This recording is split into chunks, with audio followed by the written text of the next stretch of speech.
Types of angles. The amount of space between the sides of an angle determines how big the angle is. They are measured in degrees.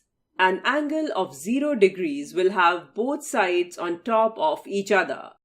The highest degree of an angle possible is 360. That's when the first side turns around to meet the second side.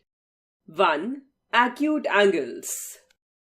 When an angle measures less than 90 degrees, it is called an acute angle.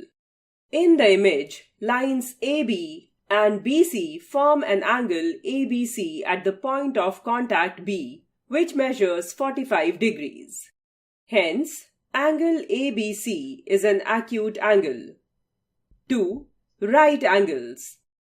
When an angle measures exactly 90 degrees, it is called a right angle.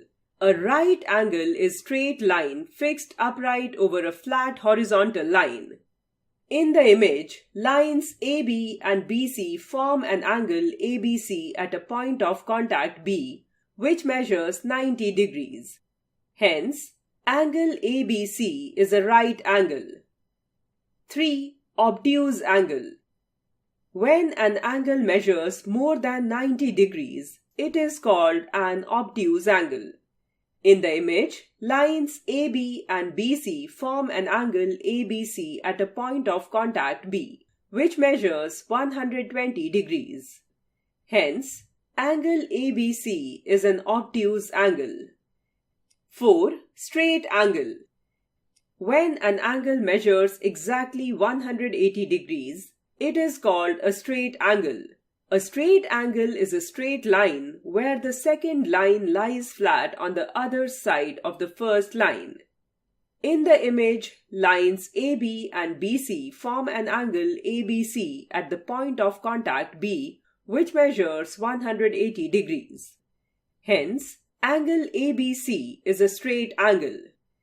5. Reflex angle.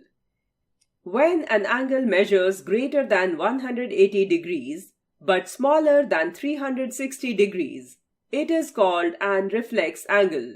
In the image, lines AB and BC form an angle ABC at the point of contact B, which measures 220 degrees. Hence, angle ABC is a reflex angle.